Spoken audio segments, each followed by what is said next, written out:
Today on the Lazy RPG Talk Show, we're going to look at Draconis, the peaceful way to play D&D 5e. We're going to look at Wondrous Worlds by Nord Games. We're going to look at the updated D&D 2024 free rules and what they gave you and then what they took away. We're going to have our initial thoughts on the D&D 2024 Dungeon Master's Guide and actually look at it from the perspective of all 4 GM guides that we have available for various for 5th edition. I'm going to talk today about not betraying the characters and why that is a trope in RPGs that we want to avoid.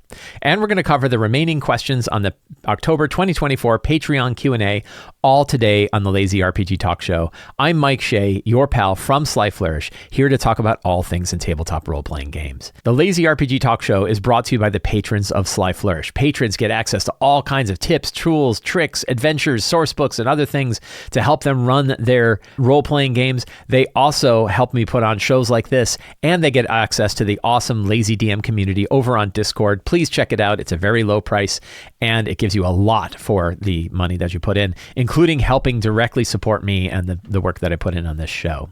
Draconis is one of the things I really kind of dig about 5e in the role-playing game space is that there's so many different directions people can go to make things for different angles and different directions. So we have things like Dungeons of Drakenheim, and we have things like Grimhollow put out by Ghostfire that are looking to the grim and sort of grim horror aspects of D&D. And it's nice to see that we also have the opposite, which is something like this. Draconis, the peaceful way to play 5e D&D. I haven't dug into this too deeply. I saw it and to me it was like, that's a really, that premise grabs me. Not necessarily as like, I definitely want to run a campaign in that world, but just the idea of like, I love seeing products that are spanning the whole gap of all different kinds of cultures and all different kinds of scenarios and all different kinds of themes. It really does show how 5e as a core RPG platform can support a wide range of different kinds of RPGs in different styles. And this one looked really good. So Draconis, the peaceful way to play D&D. You can find a link to the Kickstarter down in the show notes. The artwork looks fantastic. Like the artwork looks really, really cool. I very much dig it. And I really like the idea of a sort of friendly, happier version of the 5e that we have.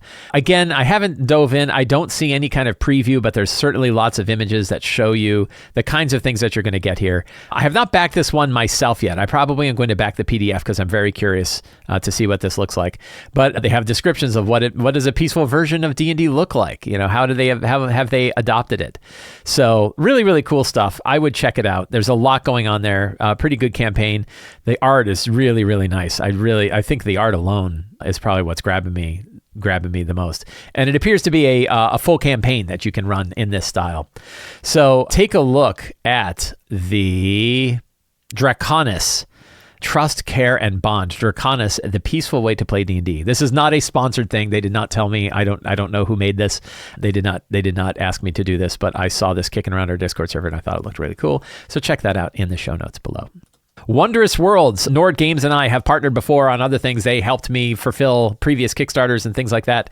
And they have a whole bunch of different things that they've been focusing on around generating ideas for RPGs. I love this. They've done a lot with cards and stuff like that to do so. But Wondrous Worlds is a book that is filled with random tables to help you generate and fuel ideas for building out full worlds and civilizations for your fantasy role-playing games. You know, much like the previous like monster generators and quest generators and magic item generators that Nord put together, the random lists here are really, really cool. Art is fantastic. There's a PDF preview, but for shame, it is not a one-click preview. You have to sign up and pay for it. And I think it even asks for your address, which is really lame. But if you go through the process of filling out their forms and sending your email address and doing everything else, you too can get the 15-page preview to take a look at it. Very good-looking book. Nord has done a fantastic job with layout and editing and everything else over the years. I really like what they've got. And I think it offers a lot of good information on how to build it. But I really find, I'm just a sucker for random tables. I love big lists of random tables that I can either roll on or I can skim read in order to get an idea of sort of what I want to do. Now, this one is definitely taking sort of the larger build out whole regions. But even that, they specifically talk about building around that central area where your characters are going to start and building outwards from there. So there is definitely some spiral campaign development ideas going on inside of this that I was able to see in the preview. So if this idea grabs you, the idea of having a book that helps you build out an entire campaign or an entire region or civilization or world, and you are a big fan of random tables to help you fire up your ideas, check out the Wondrous Worlds Kickstarter by Nord Games, available now on Kickstarter. You can find a link to that in the show notes below. So the D&D 2024 Dungeon Masters Guide came out on D&D Beyond for early subscribers, or if you're at the top tier of the subscription. I don't remember the names of these things. I can't keep track. But if you are a GM supporter of D&D Beyond and you pre-ordered the book from them, you got access to the Dungeon Master's Guide on D&D Beyond. Because I am a previous writer for D&D Beyond in years past when it was independent, I still have access and I still gain access. I'm what they call like a legacy supporter or something like that. Insider. I think I'm known as a D&D Beyond Insider, which means I get access to any of the new stuff that comes out in there, including the Dungeon Master's Guide. One thing I was super excited about was when you looked at the free rules, they added tons of stuff into the free rules from the Dungeon Master's Guide. And I looked at it and I was like, holy cow, is this a lot of stuff? And I was like, I'm not even sure what isn't in it, right? I didn't really dive in too deeply because I was busy reading everything else. But I was like, man, that's a lot of stuff. And then I was really surprised because stuff like the lore glossary was in there. And I'm like, the lore glossary is like all their intellectual property. Now, I know that the stuff that's in the free rules are not the stuff that they're releasing in like a 5.2 SRD so that people can publish with it. But I was still like, that's a lot of stuff that they're giving away for free. Turned out it was a mistake. And so now if you go to the free rules, there are still free rules from the Dungeon Masters content in here, but it's significantly reduced. I would say it's like at least 25%, maybe even less of what the original set came out at. I immediately heard conspiracy theories that said, oh, they did this just to bait and switch you. They did this to show you all the stuff and then take it all away from you so that you'd then want to buy the Dungeon Masters Guide.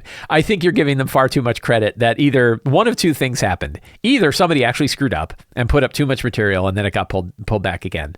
Or there was a big factional war that went on inside of Wizards of the Coast on how much they should give away and how much they shouldn't. And then some executive on high banged on the table and said, give away less. And so they took it all back again.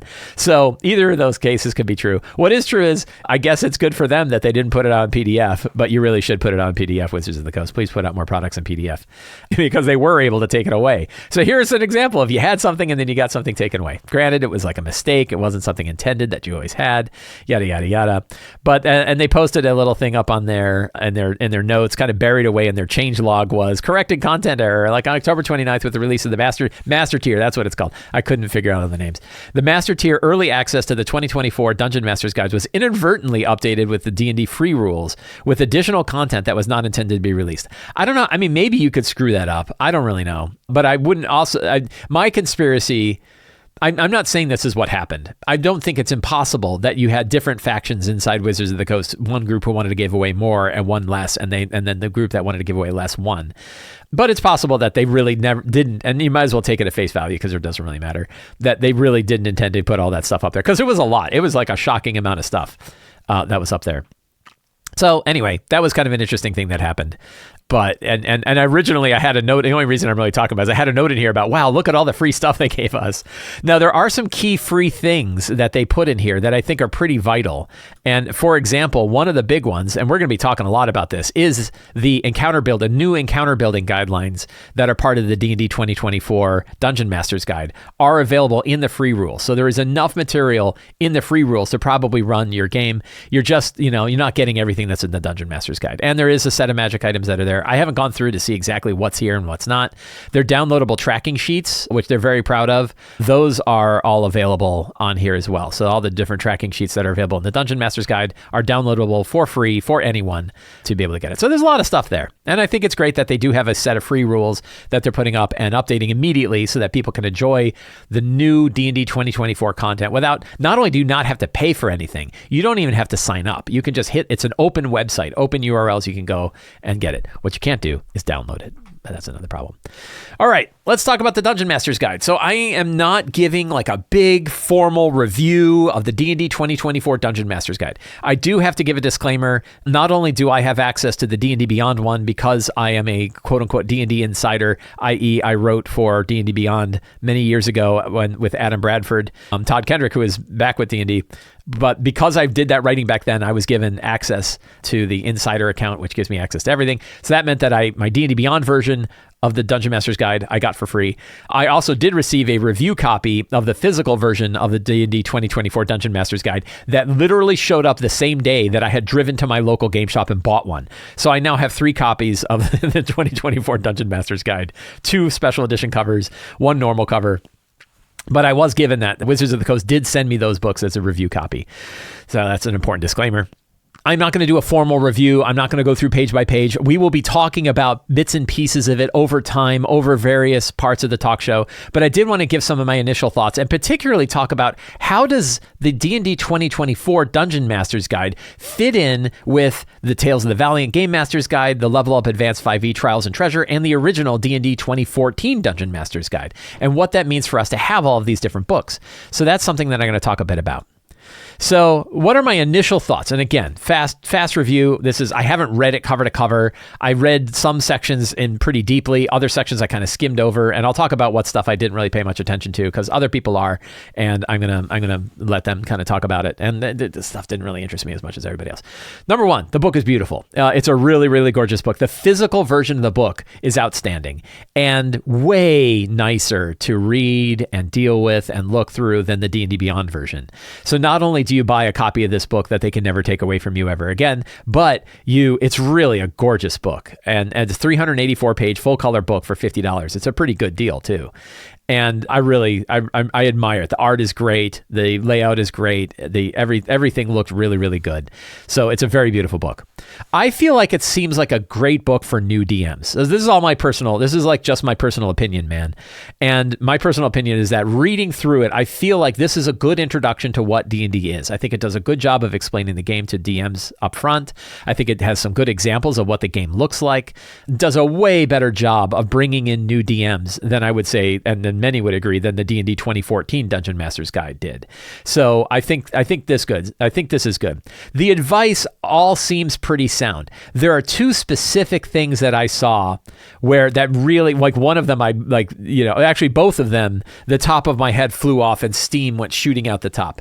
And one of them, and I'll have to find it, was the statement that the more you prep for your game, the better it is. And I was like, not only do I highly disagree with that, so does Jeremy Crawford, who was quoted as that you can get more from your games by prepping less. It was such an important quote to me that it's the first quote on the copyright page of Return of the Lazy Dungeon Master. So right up front in the book, and in preparing a session, which is right up front, it says, the more you prepare for your game, the more smoothly the game will go to a certain point. So I guess that's to a certain point is really the qualifier. To avoid being either under or over prepared, use the following 1 hour guidelines. And I really like the 1 hour guidelines. It's pretty interesting about like what can you expect characters to get through. But the idea of the more you prepare before your game, the more smoothly the game will go, and that qualifier is super important, almost goes directly against Jeremy Crawford's statement that says prep as little as you can. Right? And I'm of the try to prep the minimum that you need to actually run the session that you've got in front of you. That is kind of a big premise of the Lazy Dungeon Master. I think it is good advice, or I wouldn't be pitching it for the last 5-10 years. So I thought that was pretty funny. The other piece of advice, which we're going to talk about, was one of the adventure scenes in particular, and we're going to talk about that a little bit later. But they offer an adventure hook that I think is just completely broken and is absolutely going to lead new DMs down the wrong path. So we'll talk about it. But generally speaking, outside of a little bits of things like those, the advice that they're offering for new DMs, I think, is actually very sound. A lot of their initial philosophies about what it means to be a good game master and stuff like that, I think are all really, really solid. I like that. I have lots to say about encounter building guidelines. I'm not going to talk about them here. We're almost certainly going to have a whole separate section on the Lazy RPG Talk Show to compare encounter building guidelines. I have done a bunch of research into their encounter building guidelines. So has Teo Sabadia. Teo Sabadia has a wonderful video where he dives into it and compares what the new encounter building guidelines are like compared to the ones from 2014. I wanted to compare them to the Lazy Encounter benchmark, which is the benchmark that I have published in many different books books and has fueled other books like the Tales of the Valiant Gamemaster's Guide and MCDM's Fleet Mortals. So the kind of math that I had worked through, math that I had also built off of the math that Paul Hughes had done on his blog and in Level Up Advanced 5e, have come to this lazy encounter benchmark as a really straightforward way to not balance encounters, but to gauge an encounter.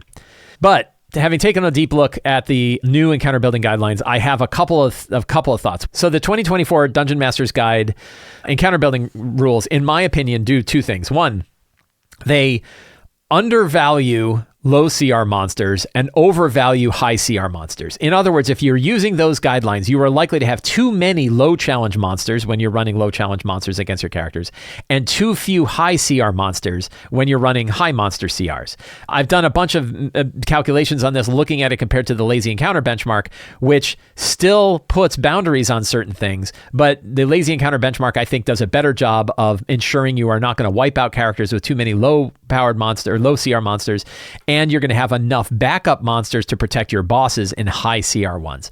But we're going to dive into that. I would just say be particularly careful throwing too many low challenge monsters, particularly if you have 2 monsters per character or even 1 monster per character. Using the new guidelines, those monsters are actually pretty powerful. The example that I brought up is if you use the encounter building guidelines the way they are in the 2024 Dungeon Master's Guide, you will face 8 lions against 4 third level characters. And those lions do like tons of damage. They have advantage on their attacks. They have lots of hit points.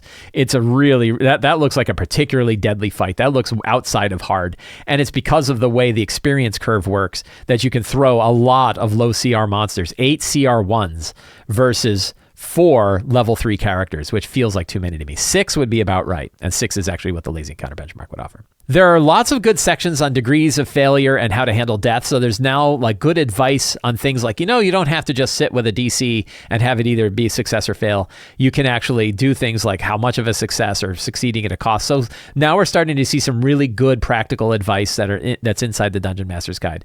The exploration rules are really vague. And I think I've heard other members of the Sly Flourish Discord server that talk about the fact that the exploration rules are not nearly as in-depth as they could have been.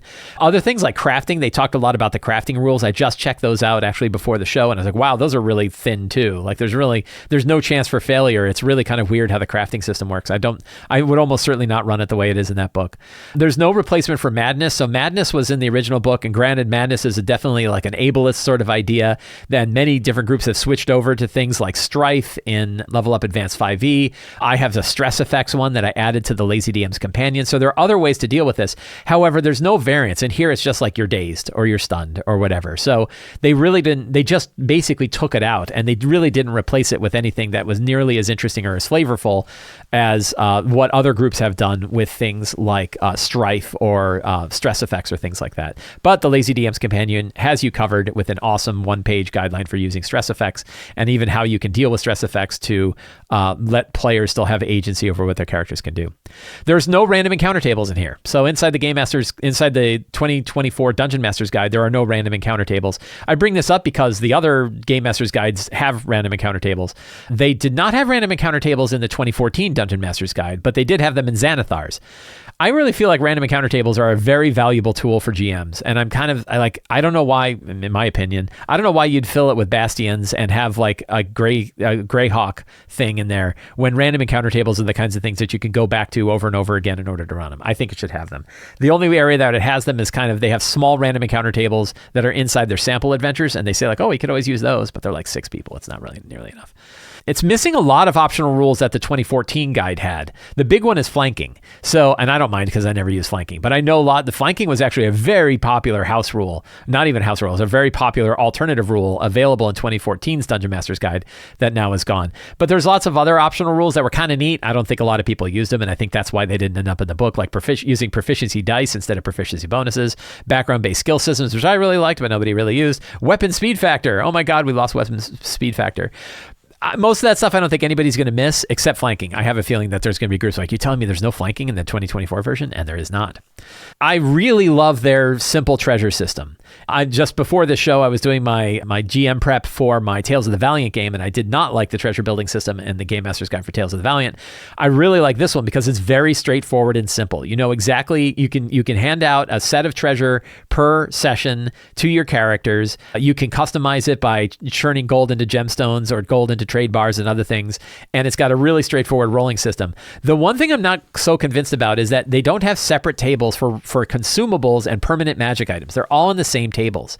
What I don't like about that is sometimes you don't want to just roll on one table for a magic, like they're all based on rarity, but I think we could have done with rare consumables and rare permanent items like other books do and like the 2014 did, because you might not use the core adventure generator, or you might not use the core treasure generator tables. You might just want to roll a permanent magic item, and you can't now roll to just find a permanent magic item, like a rare permanent magic item. Instead, you got to roll, and if you get you have to roll multiple times till you get either a permanent or a consumable, depending on what you want. I would have liked those separated. I don't know if it's a huge deal, but there it is. There's no monster building guidelines. So the monster building guidelines in here are basically like, well, you can reskin a monster and you can also add some new abilities. There is no table that shows you monster power by challenge rating. A lot of people are saying like, well, maybe that'll be in the monster manual. Maybe it will, but maybe it won't. We don't know. And the not having monster building guidelines, that was something that was in the 2014 Dungeon Master's Guide. Now, the weird thing is if you looked at the math in the 2014 Dungeon Master's Guide, it really didn't match up to the monsters that were actually in the monster manual. They really didn't use the same math to build the monsters in the monster manual that they had in the 2014 guide. So you could argue about how good that was. But I know I've talked to lots of GMs who really like that guide. Good news! Forge of Foes has you covered. We have a wonderful monster statistics by challenge rating table that myself and Scott Gray and Teos Abadia beat the hell out of in order to get a really good one that you can use to build monsters on the fly. I use it to build monsters on the fly all the time, and I think it is just as valid for D&D 2024 as it is for any of the 5e. So we've got that in our book, but it's not available in the Dungeon Master's Guide. That was certainly noteworthy. Worksheets. So they were very proud of the worksheets. Some people really like the worksheets. I look at them and I'm like, the problem with all of these is they're not exactly the way that I operate. And I have a feeling every GM is like that. Every GM has kind of the way they operate and the way that they want their worksheets to work out. Maybe you look at them and they work really well. I like the idea of like the 3-stage travel encounter thing, where if you're traveling for a distance, you can have sort of 3 major things you can work on that. I kind of like that. But I have a feeling I'm not going to be using these worksheets. And they're available for free. It's not a big deal. But it's like, well, those are pages in the book that you really can't use in the book because, I don't know. It would have been nice if the worksheets were separate and they put other actual material in the book for those extra pages that they had. So I don't know. The worksheets really aren't for me. And I think that's like 8 pages worth of stuff that they could have taken out of this book and added something else, but they did. There's nothing really on running Theater of the Mind. Once again, Wizards doesn't do anything about Theater of the Mind. Luckily, the Tales of the Valiant Gamemaster's Guide has some excellent rules that I wrote for how to run Theater of the Mind. It's also available in the Lazy DM's Companion. There's even some of it in the Lazy DM's workbook about how to run Theater of the Mind combat. I bring this up because running Theater of the Mind, there are definitely DMs who don't ever use it. There are many DMs who use it sometimes. And I don't see any reason you shouldn't have Theater of the Mind as one of the ways that you operate combat when it makes sense for the situation that you want to run. Keep it as a tool in your toolbox. I think this would have been an opportunity for Wizards of the Coast to offer some good guidelines on how to run combat without a map or a grid and without minis. They have lots to talk about how to run it with a grid and minis, but I know that many, if not all of the GM, there was a period of time when I talked to the designers at Wizards of the Coast and they said, none of us use a map and minis. All of us are running Theater of the Mind. And it's like, well, if all of you are doing it, how come you don't write some good advice on how to do that? Because there's nothing about how to do that. Instead, it makes it sound like you got to have a map and you got to have minis, which isn't true. I don't think the adventure outlines are enough. So they have these like 5 different adventure outlines that are in there. And I look at the kind of material they have for the adventure outlines, and I just don't feel like that is enough to really run a game. I am all about limiting your prep to just the stuff you need to run a session. And I have done so for hundreds of sessions of my own, and I've talked to hundreds of DMs about how they do it for theirs. I really feel like sometimes you need more. I think you need more than just the stuff that they're offering in those guides. Just having a hook and having a handful of scenes, I don't feel like is enough. The idea that you could do a half a page and run a 4-hour session off of it, I really don't think so. So I don't think that those outlines are enough. I don't think it does a good job actually walking you through the process of GM prep. It's got sections that look like they do it, but then you read them and they're really kind of vague, right? They just are kind of hitting the outside. They don't say like, sit down, get a piece of paper, write down step 1, write down step 2. Even though that lots of different people come at it from different directions and might say, well, that's not how I do it. That's fine. Once you have your own style, you don't need it. But for a new DM, what you actually do to prep is important. And the weird bit is in the beginning of the thing, it kind of splits it into 2 different areas. They have sort of a like prepping your session section. And where is it here? So they have this like prepping a session, but it starts off with, you want to focus your time on reading a published adventure, right? So the following guidelines can help you prepare for a session of play using a published adventure. That's only like half the way people run, right? A lot of people run their own adventures. So how do you prep a session when you're building it on your own? And they kind of have advice for that in the creating adventures section with like step-by-step adventures and how to do it. But the steps are vague. Lay out a premise, draw in the players, plan encounters, bring it to an end. First of all, you don't really need to bring it to an end. Like, I don't know about that one. But the lay out the premise, like, what does that mean? What do I write down? What do I focus on? And it really kind of says like, oh, you could watch TV shows and you could think about serials and you could think about this other stuff. What's the conflict and what are the, and the situations by level and stuff like that are really, that's not bad. But I need more specific things. Good news. Return to the Lazy Dungeon Master has you covered by offering an 8-step process for you to sit down with a sheet of paper and go through and set out the things you need in order to run your game. It is just one approach. Other people have other approaches, but I know many people have used the 8 steps from Return, and I use it all the time. I just used it an hour ago to get set ready for a game that I've got in like 10 minutes. So I really don't think it did as good a job as it could have of walking GMs through prep. And I don't feel like any of the 5e books do a really good job of that. Maybe I'm spoiled because I don't really have any opinions on Bastions or Greyhawk. I didn't really look at those sections yet. Teos Abadia, I know, is diving deep into Bastion, so I'll be curious to hear what he has to say. And I haven't just looked at the Greyhawk section yet. I just haven't gotten around to it.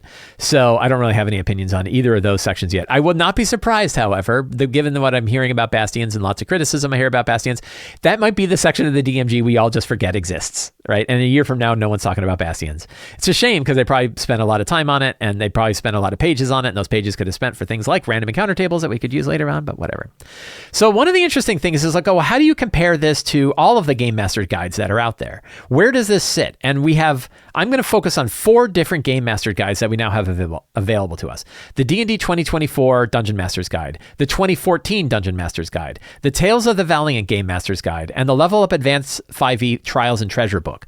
All of those are really kind of sitting at the same spot, which is what book do you need to help GMs run the game? So they're all kind of focused on this thing. And I ask like, well, what are the things that these books really need to accomplish and how do they accomplish it? What's really interesting is all 4 books take very different approaches. They have different things that they focus on, which means if you have all 4, you're going to get a lot of material that you can use for all of them.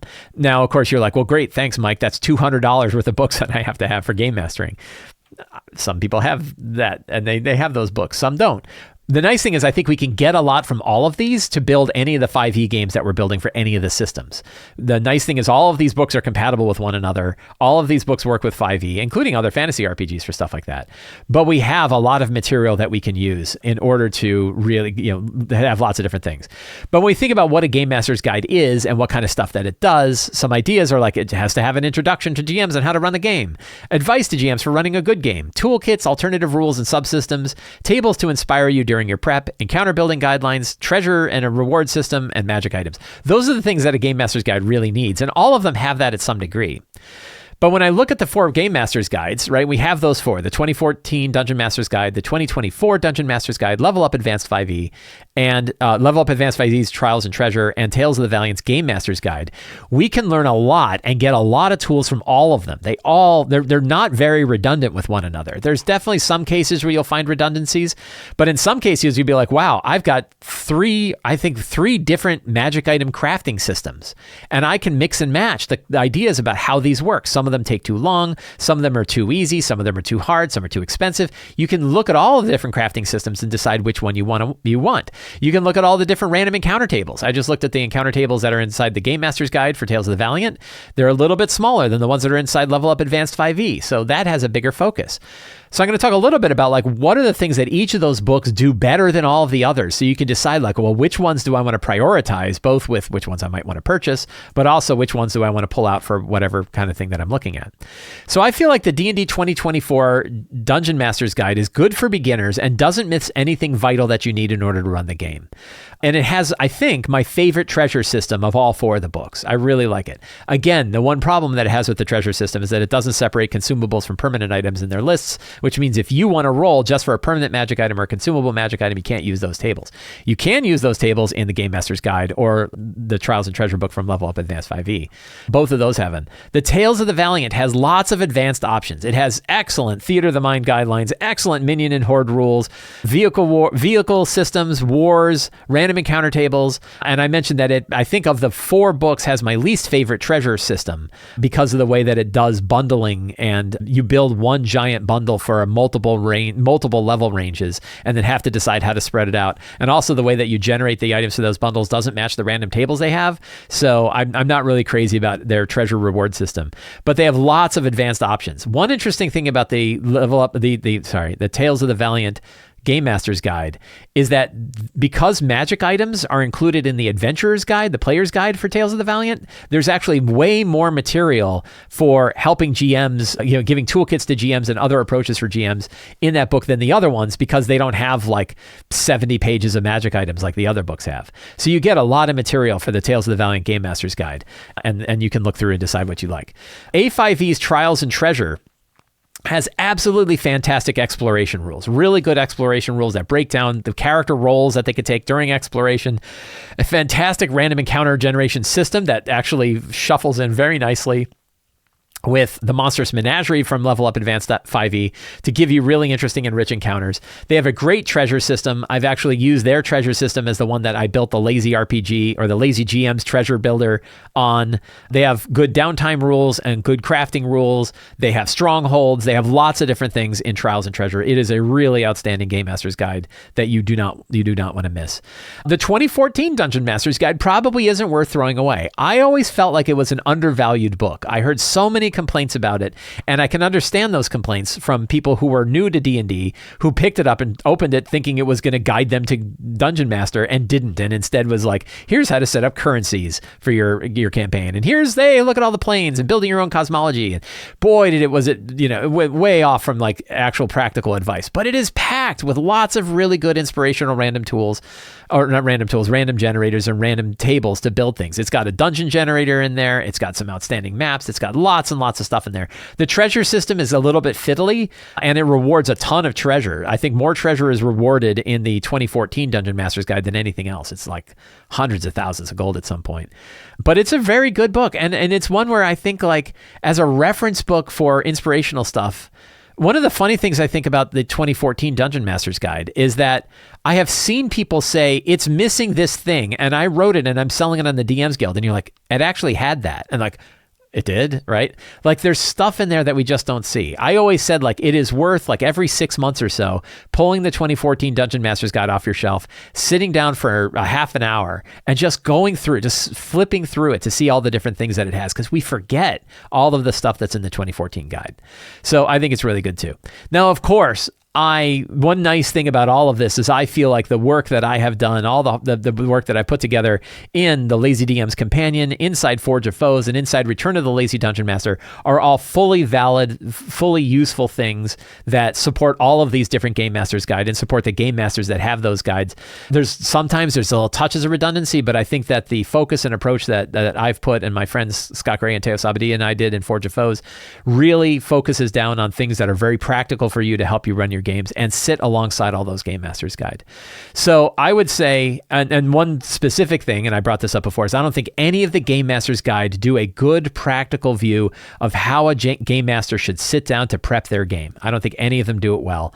I do feel like I do that well in Return of the Lazy Dungeon Master. I wouldn't have been selling it and pitching it all these years. And I guess I'm lucky in that. But I would also be happy if they had nailed it as well. I think it would be valuable for the whole hobby if it really gave practical advice on how to build an adventure, and I just don't think that it does.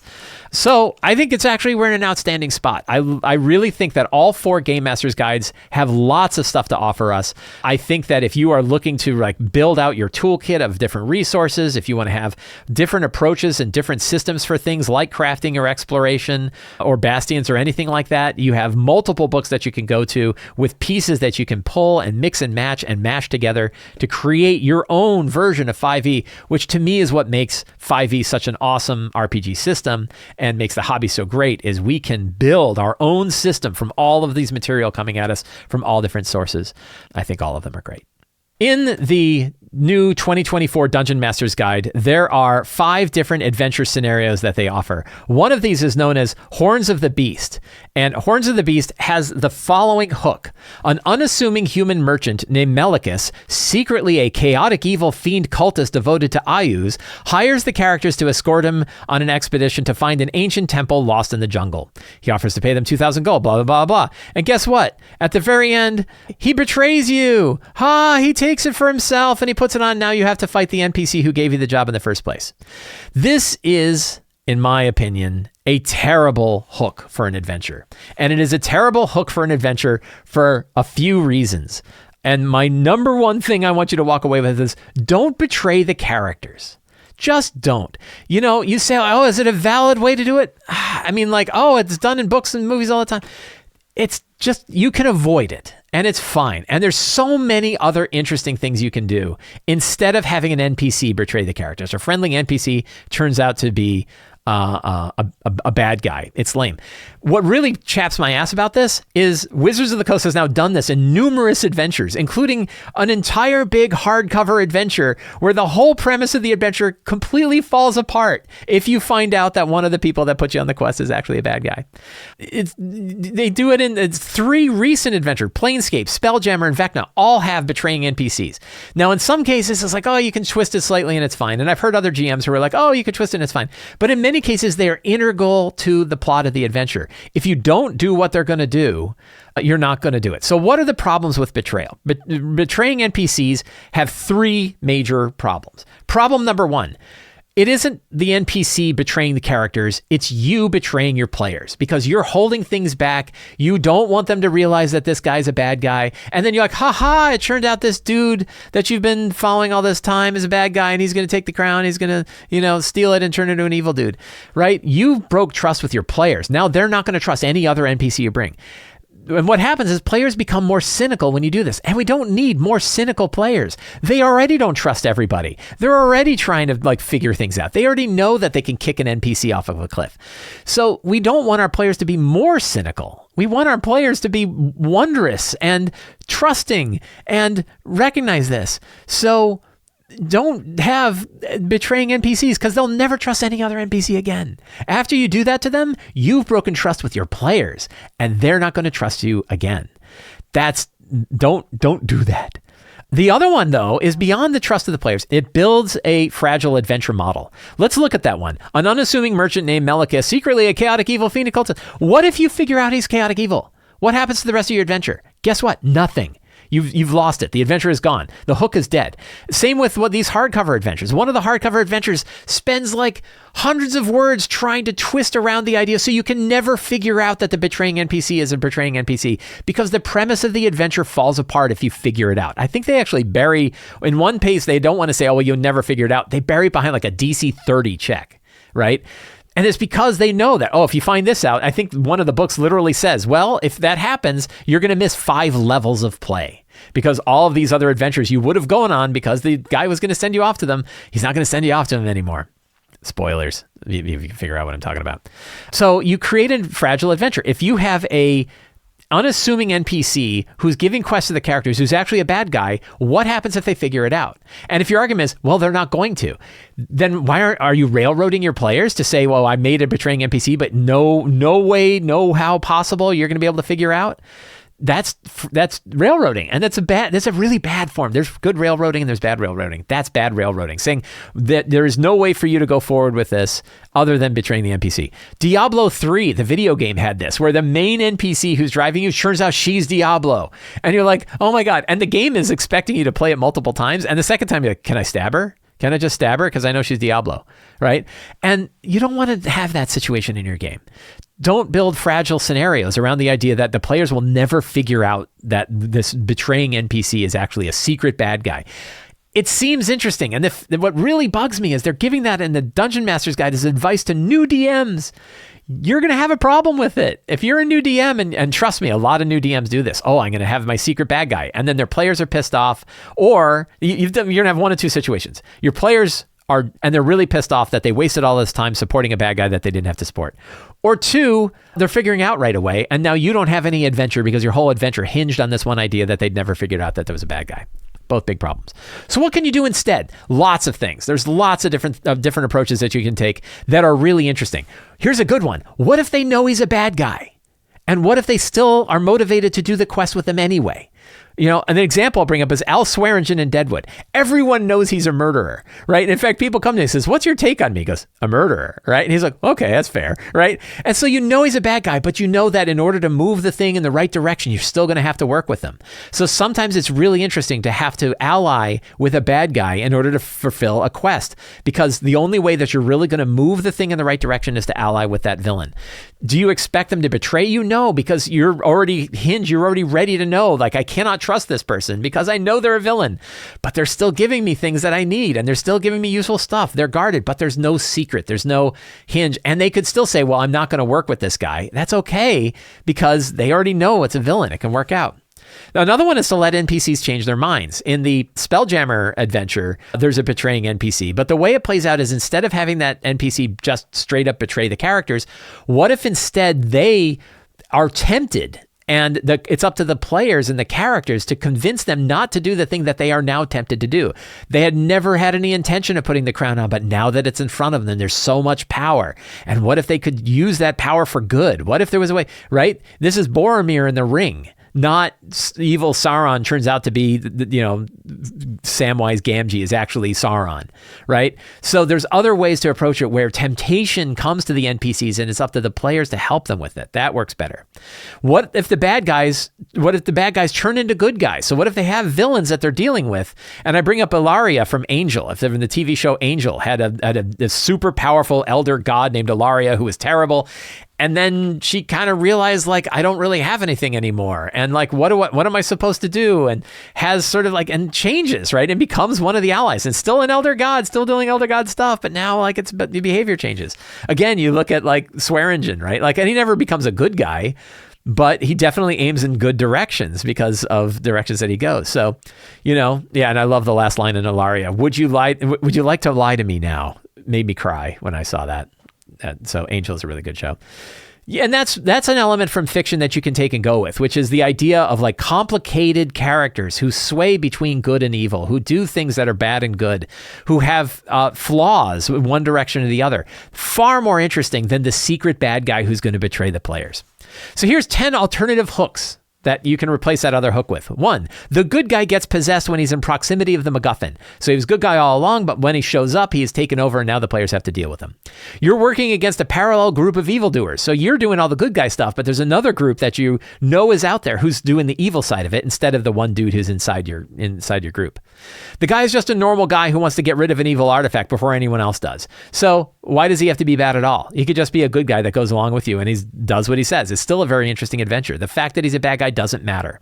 The guy is a known priest of Ayuz, but you want to get it before he sends other assholes to get it first. So imagine if you knew he was a priest of Ayuz. Let's pretend he was trying to pretend to be a good guy, but the players are like, I bet he's a bad guy. And they're like, oh, we found out, but why don't we dupe him by saying, oh, sure, we'll get your crown. And then like they're ready to backstab him as soon as he's, I'm a bad guy. Oh, we knew it all along. So that way you're not doing it. You're actually working undercover for an Ayuz priest, but as an agent of another good or some other good shady god. So you know that this Ayuz priest is seeking people out to get this thing. You're going to go with him anyway because you're actually working for this other group that wants to get the crown first. The priest is good, but is having nightmares of the crown and needs it destroyed before it turns him into an Ayuz evil dude, right? So he could become this evil dude, but he's trying to get there and get it before he becomes an evil dude. The priest is a shady agent of a secret secret sect, but offers the characters something they really want or need. Again, they know he's a bad guy. They know he's part of a secret sect, but he has information or he has something else. And they're like, we have to get this crown to him. And then they have the fun question of, do we give him the crown? We said we would, and we need this thing, but giving this evil guy the crown could be trouble for us later. Far more interesting scenario than, hey, it turns out the guy betrayed you. The priest's twin brother is an Ayu's dude who's going after it himself. Again, that's sort of like a take on you have two different groups. And what he says, I have a twin brother, and my twin brother has been taken over by Ayus, and he wants to get a guy. Well, now you've got a whole other sort of situation of we got to beat him. That could be really fun. That one I kind of stole from, what was that recent Star Wars series that they had. The priest merchant is a fallen celestial who doesn't manifest until he's destroyed the artifact. So what if he's actually like a celestial entity, a good celestial entity, and he's the old wizened man? I took this from Diablo 3, right? Oh, you could go and, I get the crown and now my celestial side is there. Or the priest has a loved one who is cursed by Ayus and must use the crown to restore them. Again, do you do it? Do you not? A lot of these, you'll notice, put interesting situations in front of the players to decide how they're going to approach this, which is far more interesting than, we followed the guy and it turned out he was a bad dude. So those are just 10 alternative ways that you can have the same kind of hook, the same general adventure, but you're putting interesting choices in front of the players rather than trying to dupe them down a course and then pull the curtain away and go, haha, you're such idiots. It turns out he's a bad guy all along, which I think is a terrible one. In the end, don't use betraying NPCs. Don't betray the characters. Instead, build interesting situations and set things up so that the characters have information in their hands that they know they can have to make really interesting choices in the game. It's a far better approach, in my opinion, for a really fun game. Now we're going to cover the remainder of the questions from the October 2024 Patreon Q&A. Patrons of Sly Flourish get to ask any RPG-related question. I answer them all on Fridays. Some of them make it here to the show. Casimir says, do you have a list of recommendations for short modules and adventures? I like building campaigns by using shorter adventures and combining them together as I see fit, and would really appreciate what your favorites are. I would be remiss, of course, if I did not mention 3 books that I have: Fantastic Adventures, Sly Flourish's Fantastic Adventures, Sly Flourish's Ruins of the Grendelroot, and Fantastic Lairs, Sly Flourish's Fantastic Lairs, published by myself and Scott Gray and James Intercasso. In those, you will find 10 adventures for Fantastic Adventures and Ruins of the Grendelroot that are all you can mash up and mix together and create your own campaigns and build out of. And also, we have 24 lairs that can be built out into larger adventures in Fantastic Lairs that you can use to combine with all of your different stuff. So we designed those books specifically to be able to accomplish those. You can find links down in the show notes for Fantastic Adventures, Ruins of the Grendelroot, and Fantastic Lairs, all of which I think are outstanding books. I still get compliments on them, and I'll do that. So what about other publishers? I really like Kobold Press's various lair books. They have a whole bunch of different lair books that came out with previous monster manuals. They have Eldritch Lairs, they have Tome of Beasts Lairs. I think Tome of Beasts 2 and 3 have lair books, and then they have like Underworld Lairs. So if you go to Kobold Press, you will find a bunch of different lair books.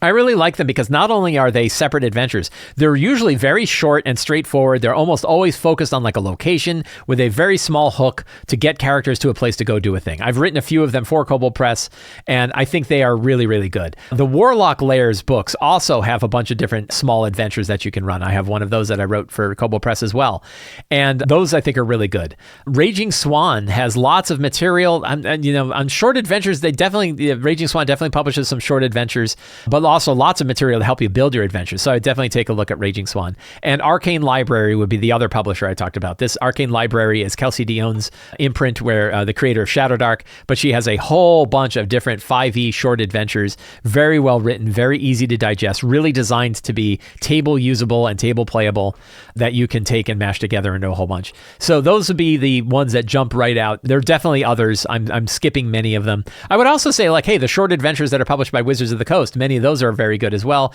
Wizards now has, I think, 4 or 5 different books of short adventures that you can pick up. Everything from Radiant Citadel, which I thought was really good, Keys to the Golden Vault, Secrets, the Saltmarsh, Ghosts of Saltmarsh was another one that they did. And I think they have at least a couple of others. They have another one that just came out recently. I can't remember what it's called. But they have lots of different books of short adventures, and those are really good too. Very highly published, very highly polished. They look really good. Some of them are better than others, but they all work really well. And I would recommend those as well. Joe C. says, I've been running games for quite a few years now, and I feel like my experience-based improvement has plateaued.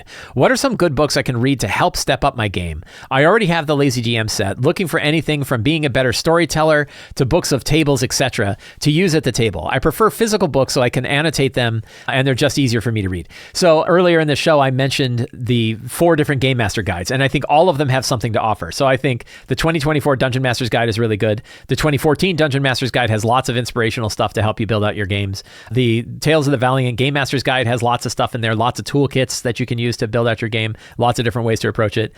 And Trials and Treasure by Level Up Advanced 5e is a fantastic Gamemaster's Guide. I'm really happy to have all of those, and I think there's components of all of them that you can use to mix to run your games.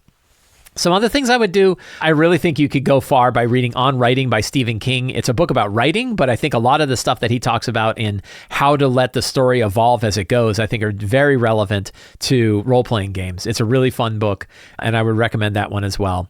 Lots of others that are out there. So I think that Hamlet's Hit Points, you can kind of get the summary of it. I've written about it in numerous places, and I have blogs on Sly Flourish, but if you wanted to dive in a little deeper into the idea of the pacing of various stories, Hamlet's Hit Points by Robin Laws is a really outstanding book as well.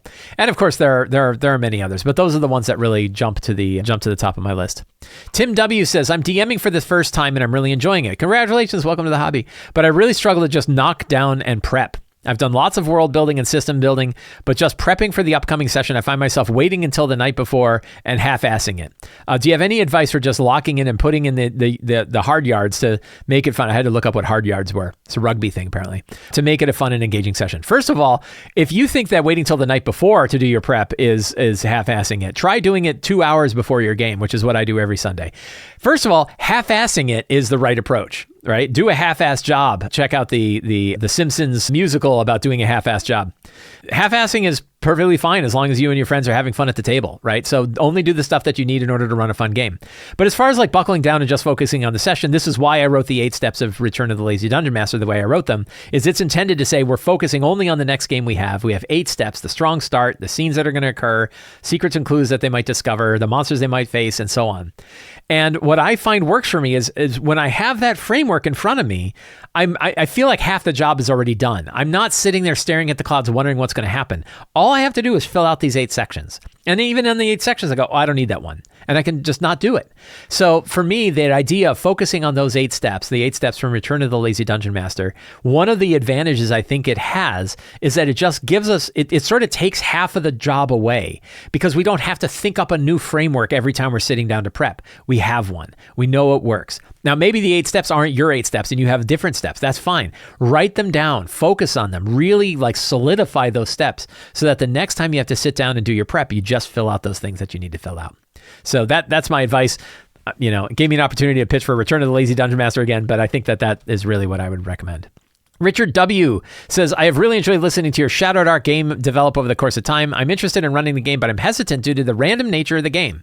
When I run in D&D, I tend to think up in advance a narrative for any NPCs. If it's true random encounter, for me at least, it's usually combat focused. And if it's not to have a pretty good pre-thought plan of what character are motivated by. For example, if my players randomly encountered a friendly troll in the woods, I may just draw a blank as to what they should do or say. I feel like the random and improv nature of Shadowdark would make me feel pressured as a GM to come up with something on the fly. Any suggestions to make this easier? I don't know about easier, but I would suggest just doing it, just trying it. And you can take like little experiments, right? And try little experiments as you go. You don't have to do it all or one. But an example would be in your normal D&D game, maybe have one encounter where you roll it at the table to see what happens. One of the things Shadowdark does, and I would say that old school games do this as well, is, I got a cat. The cat decided, here's my kitty. He's like, I want attention, everybody. Everybody say hello to Carson. I don't know if you've been watching the show long enough to see this guy grow up. He's like a 5-year-old cat now. I mean, he got him when he was a kitten. Okay, that's enough. Time to go. Now I lost my train of thought. Oh, so when you're running like a 5e game, try it with like one encounter. Now, there's a couple of things that I think are really valuable that I've only picked up recently, but the old school OSR people have known for a long time. One is roll the distance to see how far or how close or far away they are. That way, you know that you have some interesting bit of information that you can give to the characters that, you notice them from far away. 2 is roll their activity. What are they doing? And that way, there's a little bit more interesting things about what the monsters are up to rather than just standing there waiting to fight characters. 3 is their hostility, how hostile they are. And you can find that those little bits of improvisation can help. Now, one thing you might try is just try it on your own. Like try it during your prep. Like when you're prepping those scenes, roll and see how fast you can come up with them. The more you exercise this muscle, the better it will get. And I can tell you that having run Shadowdark and been through my campaign, some of the most interesting things that happened in that campaign happened because of particular rolls that occurred when I was rolling it during the game. Facing a green dragon who became like a ooze dragon, months later. Random stuff was happening in that game all the time, and it made for a fantastic story. Worrying about it is not totally inappropriate. Like, it's not like, oh, you're an idiot, you shouldn't worry about it. But the best way, I think, to kind of get through it is to actually try it and to kind of trust yourself to be able to do it. Sometimes we need to make that little leap ahead of just trying it out. So try it at a game, maybe try it on your own. Just roll up encounters and think like, can I build interesting encounters? Because you're really just setting up situations with all of them, and then the players are going to figure it out. So you don't need to figure everything out. You just set up the situation, and the players are going to bring a lot to it. But I would give it a shot. And I think there's value to it outside of even Shadowdark, of that idea of kind of having all the components in front of you. So at the game, you can improvise, I think is really important.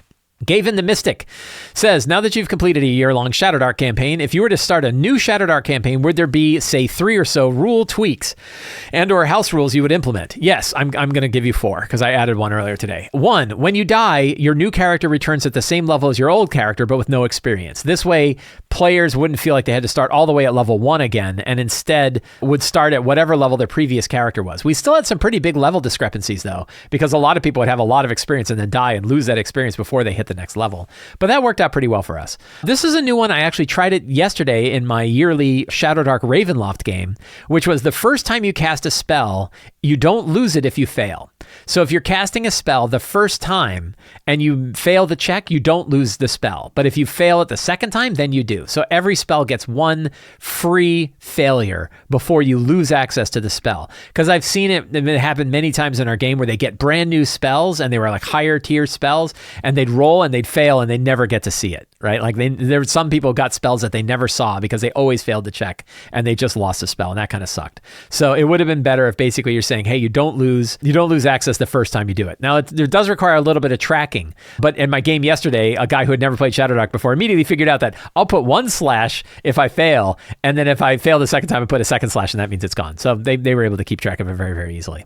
You lose 1 round of your death countdown if you take damage while at 0 hit points. So this was sort of a like, what happens to a character at 0 who takes damage? And my argument is, if you take damage while you're at 0 hit points, you lose 1 of your death saves. The death saves is like, you roll a d4 when it's your turn, and that tells you how many rounds you have till you die. In my game yesterday, I only ever rolled 1s, and boy, they were dying left and right. We lost a lot of characters. So that way there's some penalty to taking damage when you're down. Now, of course, you could have a monster that says, I'm going to kill that guy who's down, and just do it. There's still circumstances that would circumvent this idea. But generally speaking, if a character takes damage while their death countdown is going, the countdown goes down by 1. And here's a new one that I liked, which was if you're not healed while you're at 0 hit points, you die. In other words, there is no way to stabilize somebody at 0. And the reason for this is if you have a character who is stabilized at 0, but nobody has a way to heal them, you have this like zombie character who cannot act and cannot do anything. And a player who's sitting down there who would really rather the character die so they could just roll up a new character. So I like this one. I heard this one on the Discord server for Shadowdark, which is there is no stabilization at 0. You have to be healed to 1 or you will die. And you can, of course, kind of house rule other things with that. But even though that seems really harsh, it actually works out better for the players who don't have like a time where their character's at 0 and stable. We had this happen and the character was like, could you just throw me in the quicksand? And they did. And they buried her in quicksand and she died because she was like, I don't want to be, we're in the middle of a dungeon. There's no way to get out and nobody has a heal and I'm at 0 and I'm stable. So stabilization was actually a detriment, we found.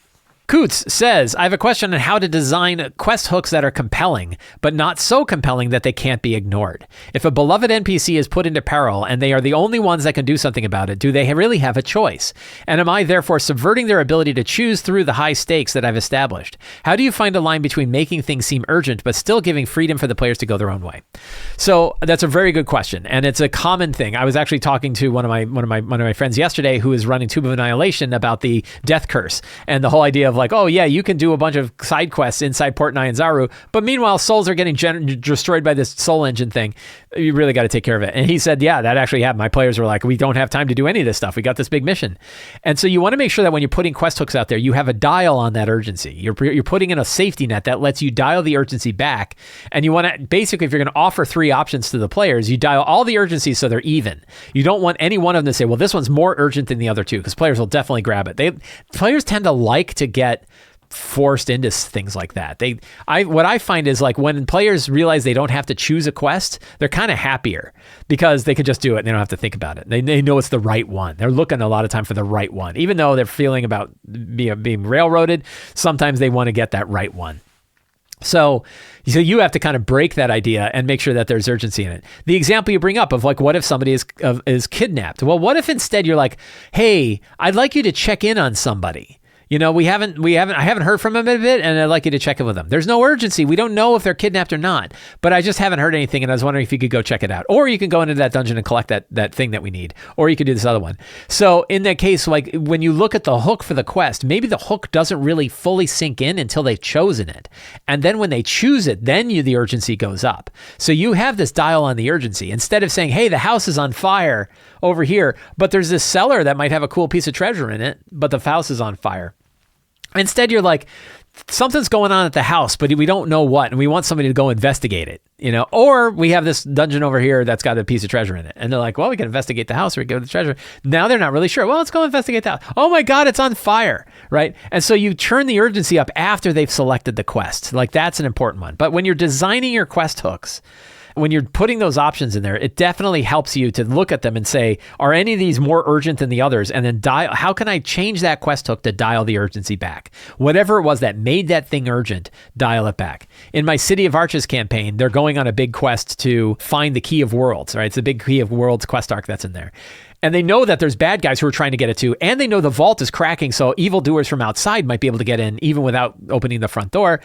They know that urgency is there, but at some point I can dial it back and just tell them, hey, the mages of Cartan are busy figuring out where the next stage is, but they don't have it yet. In the meantime, here are 3 other quests that you can go on, and all of those are even. So you can basically just say, there isn't an urgency. And you can also break character and tell them, by the way, none of these are any more urgent. You don't have to worry about selecting the wrong one here and that something's going to get propelled forward. Or if that is going to happen, make sure it's clear to them. By the way, if you take these other 2, this one is definitely going to move forward, but then they're probably going to take it. So you're really railroading them at that point. But tell them, right? That's the other one. I'm playing Cyberpunk 2077 now. And Cyberpunk does this, where you'll go on big important missions and they'll say, it's going to take you 3 days. Go do other stuff, right? And regularly it says, it's going to be 3 days before the next part of this mission takes place. Go do other things. I really like that idea. I think it really works. And it's an opportunity to just tell the players, we're taking a break before you go on the next big leg of your mission. You've got these other things that you can take care of, do these side quests, and then you can go to the main mission again. I think that really works well.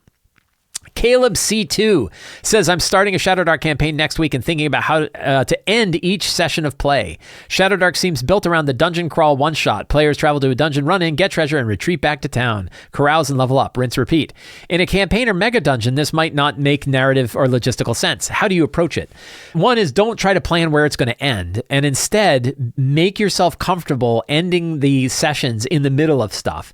And there are definite like areas where the ending can work really well, like right before a fight. Like if they are about to engage in a fight, but they haven't yet, you can stop it there and end them on cliffhangers. So the same way of ending Shadowdark games actually works for lots of games, which is kind of let the game go the direction it's going to go, particularly if it's an ongoing campaign and you know there's going to be a next week. You don't have to end it all on perfect marks.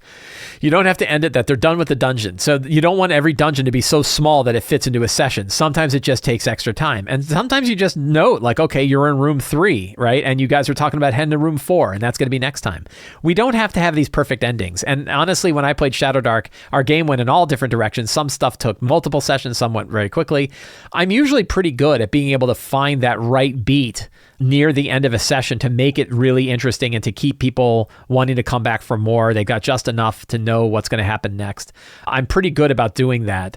And I think it's a good, again, like a good muscle to exercise. Like, how do you find that kind of fun part of the ending? And sometimes that might mean ending a little bit early, right? Sometimes you're going to end it a little bit early and say, hey, this seems like a good stopping place. We're going to end it here, right? Or next time we'll face the wolf spiders, right? Or whatever. Very rarely have I said, hey, are you guys okay if we go 20 minutes more to finish this thing? I've done that maybe once or twice compared to hundreds of times where I've done the opposite. So I would let the game go where it goes. And then as a GM, be thinking about where do I think the good stopping point is coming up once you get into that last hour of play or the last half an hour, and then say, this seems like a good spot. I think stopping right before a fight always works. I think anytime you're stopping before there's an interesting scene that is going to occur, the one problem is don't stop it right before an interesting choice is going to be made that's going to change the direction of the next session, or you're not going to be able to know what to prep. That's a really common problem of, oh, we're going to end the session at this spot. Next week, you decide which of the 3 quests you're going on. Well, which one of the quests are you going to prepare as a GM? Far better to have them choose what quest they're going to go on next, and then that's what you get to prep. Friends, I want to thank all of you for hanging out with me today while we talked on the Lazy RPG Talk Show. If you enjoyed this show and you want to see more stuff like this, please consider subscribing to the Sly Flourish newsletter. You can find it in the show notes below. It's absolutely free to sign up. You get a free adventure generator for signing up, and you get a weekly article covering all kinds of RPG topics and tips and links to all of the other work that I do. You can also support me directly on Patreon. Patrons get access to all kinds of tips, tricks, and tools to help them run RPGs. They get access to the awesome Lazy DM community over on Discord, and they help me put on shows like this. And you can pick up any of my books, including Return to the Lazy Dungeon Master, Forge of Foes, Lazy DM's Companion, and much more down at the Sly Flourish bookstore. Links to that are in the show notes. Thank you so much. Have a great day, and get out there and play an RPG.